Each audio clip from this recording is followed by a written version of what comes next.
बताइएगा कि सबसे पहले आपका जो केस है वो क्या है और आपको प्रोटेक्टिव बेल मिल गई है, कब तक पेश हो रहे हैं कराची में? कराची में विद इन 10 डेज होना हमें इंशाल्लाह 10 दिन के अंदर अंदर होंगे पेश। सामने 5 का एक है कराची में एडवी थाने में, काफ़ी पुराना है, विद इन 10 डेज हो जाएंगे इंशाल्लाह। अच्छा बट साहब, कल ये खबर चली थी कि जनाब आपको डिपोर्ट कर दिया गया, इसमें कितनी सदाकत है? नहीं सर, बिल्कुल बुलशिट सी बात है, कोई डिपोर्टेशन नहीं हुई और डिपोर्ट होके इंसान बिजनेस क्लास में वापस नहीं आता। मैं बिजनेस क्लास में आया हूँ।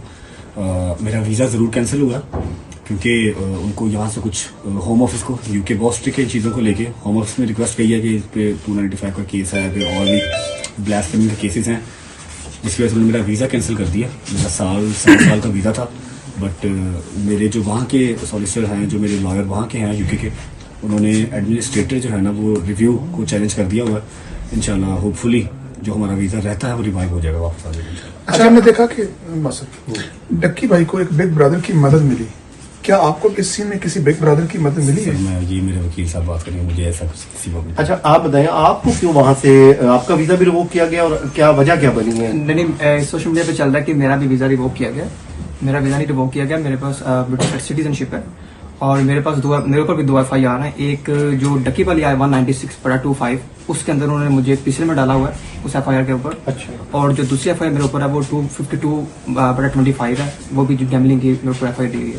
तो दोनों FIR में हमने बेल शील लिया इस्लामाबाद हाई कोर्ट से और अब हम मुतल्लिका अदालत में पेश होंगे इंशाल्लाह और आगे प्रोसीड करेंगे इसको। अच्छा, जो डक्की भाई के साथ हुआ, जो उन्होंने वीलॉग में इंकशाफात किए हैं, क्या उन्होंने आपसे बाद में शेयर किए थे? क्या ये आपको लगता है कि ये क्या हुआ क्या है?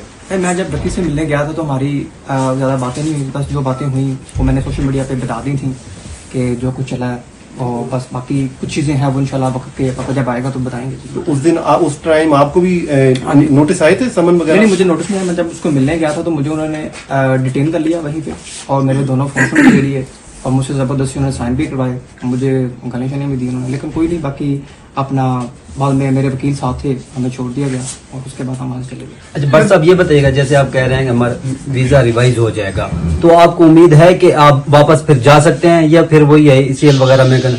इंशाल्लाह ECL में नाम सदाबहार तो नहीं है, जब तक केस चल रहे हैं तब तक है, तब तक पाकिस्तान नहीं है इंशाल्लाह। उसके बाद भी पाकिस्तान है, लेकिन ये कि ट्रैवल बैन किसी भी कंट्री का लगवाना क्यों अपने ऊपर। यूके में ये होता है कि अगर आपका वीजा कैंसिल हो जाए या फिर आपको ऐसा कुछ वीजा कैंसिल करते हैं, अगर आपका लगा हुआ वीजा कैंसिल होता है तो वो आपके ऊपर 10 साल का बैन कर देते हैं।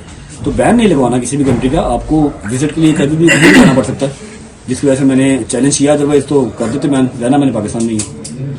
अच्छा ये बताइएगा भाई साहब, डक्की भाई के बारे में भी बहुत सारी बातें की गई, इनका नेक्सस होता है, ये बाकायदा पता नहीं मुख्तलिफ असाइनमेंट पकड़ते हैं, फिर आम जो लोग होते हैं, आम जो व्यूअर होता है आप लोगों का, उसको इसमें ट्रैप में डालते हैं, वो लाखों रुपए और इन्वेस्टमेंट। डिबेट है फिलहाल की, इसके बारे में बात करेंगे।